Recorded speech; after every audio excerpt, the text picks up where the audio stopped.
What the first question was, it's from a man named Mark, and he said, "You've written very thoughtfully about love addiction in the past, and you've also written, sorry, also written off of it. I think there's a misspelling. I think it's you've also written very thoughtfully about codependence. At the same time, there's been a wave of denying codependence, or maybe it's a misunderstanding of what codependence means. Will you please explain what you mean when you use the term codependence? And is there a different codependence that is used that has hijacked your Well, my term?" problem with Mark's question is I personally have never used the word codependence in my life. So fundamental misunderstanding of your well, word. I think he's coming from somewhere else. If you read my entry in Wikipedia, which is quite good, it says something like Stanton Peele was the first person to deal with interpersonal addictive relationships, coming 10 and 20 years before Melanie Beatty's codependence and the sex addiction story. And here's why I don't use this doesn't exactly answer Mark's question. I don't use the term code. First of all, I don't have separate categories for addictive relationships and drugs and alcohol. We talk about addiction, more or less. We talk about gradations of addiction. We don't believe it's all or nothing. Codependence is like, well, what about co-addiction? Would that be a term? Here's all the terms I don't use. I don't use the term co-addiction. I don't use the word codependence. I don't use the word physical dependence and psychological dependence, as though you could sort of slice these up like garlic and mix them in your salad in a different way. I talk about addiction as the endpoint of the most extreme form of dependence, one that is inescapable. Some people feel, we don't feel it's inescapable, and that produces negative consequences that become worse. And I think, and I've always thought, people don't believe this, I've always thought about love and drug and alcohol addiction in the same thought process as we've just been discussing. They're just as deadly potentially. They're just as harmful potentially. They involve the same dynamics, the same ability to try and control the world. You try and control the world with drugs and alcohol by trying to guarantee certain feelings, including self-worth. I mean, people drink, they say, that's the only time I feel okay about myself or relaxed about myself. So you are trying artificially to create an experience and to control the world, but in a way that ultimately has negative kickback and deteriorates your relationship with yourself and the world. Yourself, meaning that you feel greater dislike of yourself, greater distress in terms of DSM-5, and a greater inability to deal with the world, which is disability dimension of DSM-5. Those things are the same with drugs, alcohol, and relationships. And I love Mark. I'm glad he's following all my great work, other than find a place where I've ever used the term codependence, Mark. Separating out those things is not a part of my thinking. And, I'm writing my memoir now, my Scientific Life on the Edge, my quest to change how we think about addiction. Thinking about addiction as stemming from something. Well, drugs cause addiction. People can't resist that thinking in our culture. It's almost impossible for them to escape, but I don't think that way. I think about addiction, and somebody in last week's questions did bring that up. Addiction is not a list of things that make people addicted.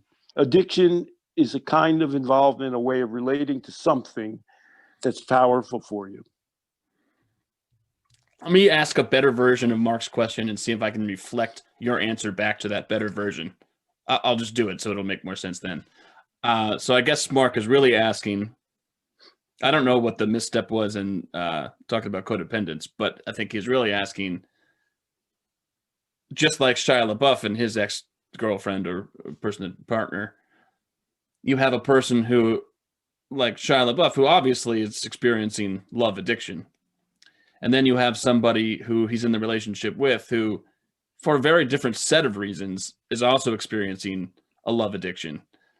So I guess I just did both of those things. I guess he was saying, are you making that distinction ever, or and do you think that this is what do you think that other people understand the distinction? You're saying addiction is addiction, and you can talk about those things together in the relationship, or you could talk about those things individually, but it's not like one person's the real person with addiction and one person's like a barnacle who's sort of latched on to the addicted person.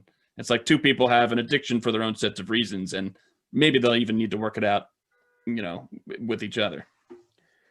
Thanks for helping me understand Mark's question. That was good therapeutic work and good empathy. God bless your heart. Might be wrong, but you improved my ability to respond to Mark. We did deal with that in the podcast. There's a difference between beating somebody up and getting beat up. That's a criminal difference in the law. And we respect that and we believe it. But in terms of there takes two parties, as you said, I describe love and addiction to make up an addiction. Both parties are reaching for something in some crazy way. Both of them may, because of some cipher, perhaps in the center of their existence, some disconnect, something they lack, something they can possibly be helped to attain, are cemented into this relationship. And the best partner answered the question. Well, people ask me, well, why didn't you leave exactly? And because she was so debilitated and so emptied out of herself, she wasn't capable of doing that, which if he beat her up and assaulted her, that's still a criminal charge, and she's going in a civil suit. And he was the instigator.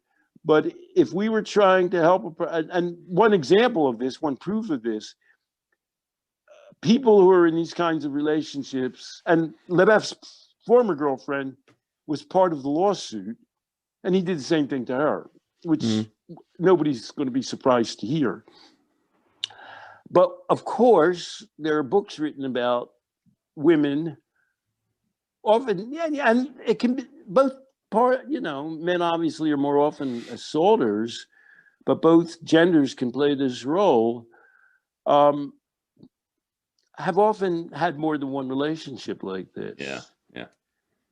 And when I talk to the denizens, the good people, the community members at Above and Beyond, they link substances and addiction all the time. A typical story is, well, my boyfriend turned me on to heroin or to meth, and I understood that to be in a relationship with him, I would take those drugs. And they say my addiction was to him. And his addiction, besides to the meth and the alcohol, were to the woman as well. So and that's what's wrong, among other things, that's what's wrong with the Jerry Springer show.